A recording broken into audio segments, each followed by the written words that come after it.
Zdravo svima! Danas ćemo pričati o problemima koji se javljaju na višim nivoima, o pitanju motivacije za učenje engleskog jezika. Zašto dolazi do problema i kakav je to problem? Dolazi do problema zato što je napredak mnogo sporiji, manje očigledan. To zove plato učenja engleskog jezika. Pričala sam da je to faza učenja engleskog jezika kao u bilo kom drugom učenju kad želimo da ustavimo od procesa. Zašto? Ok, mnogo je sporije, mnogo imamo više vokabulara i neke gramatike postaje sve kompleksni. Osnovni problem, sve to kažemo sporog napredovanja koji izgleda kao da gotovo ne postoji, je u činjenici da mi ne znamo, ljudi koji uče engleski jezik, a šta će to nama u životu? U smislu, baš moram da znam i present perfect continuous, baš moram da znam future perfect simple, baš moram da znam sve moguće sinonime i idiome koje postoje na ovoj planeti. Kao prvo, nećete naučiti na sve sinonime i idiome koje postoje na planeti, jer tako nešto je naravno nemoguće, niko ih ne zna, čak ni native speakeri. Druga stvar je, kažemo, greška samog nastavnika u smislu što on ne pokaže praktičnost. Zašto mi je to potrebno? Pokažemo dobre primjere govornika koji to zaista koriste.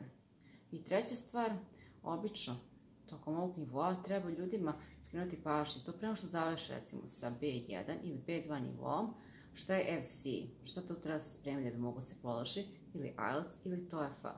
Tako će kaže, pa dobro, ja neću da idem na studij u inostranstvo, ja neću da imam taj sertifikat, šta će to meni? Da, ali to je neki standard, da kažemo, sa kojim vi možete posle da kažete sebi, ja sam spreman, mogu da idem da živim i da radim u inostranstvu. Tako prilično deluje kao jedna validacija, kao ona potvrda da vi zaista imate dobro znanje engleskog jezika. Ja obično prevučem ljudima i C1, pogotovo ako se bavi društvenim naukama, ali nije neophodno zaista. FC je dobra baza da dalje nastavite da učite sami, ako niste u prilici idete na času. U prilici idete na času, nastavite dalje, će napraviti biti mnogo brži, mnogo sigurniji, u smislu neke stvari nećete krenuti koje ste pogrešno u engleskom jeziku. Tako da, eto, greška je u nastavniku, veoma često. Druga greška je to što vi trebate malo sami da istražite, ako ništa drugo. Da vidite čemu taj jezik može da služi. Ili prosto rečeno, eto što vam preporučujem, recimo niste uspješni sa nastavnikom, ste već odustali od časova, to je već bila vaša odluka, i da uključite CNN, BBC i da vidite koliko njih možete razumeti. Znam da možete dosta ih razumete, ali realno, zašto ih ne biste ih razumeli 100%?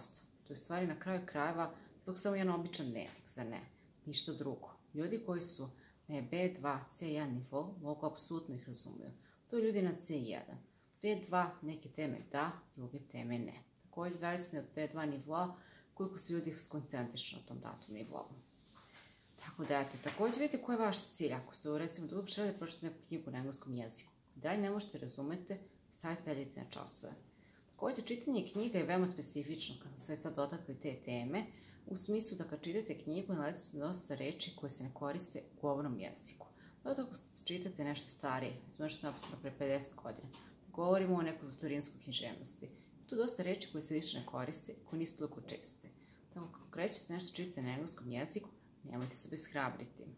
Treba neko vremena da uđete u štos, kao prvo da čitate nešto duže na engleskom jeziku, a onda i da se upoznate sa vokabularom.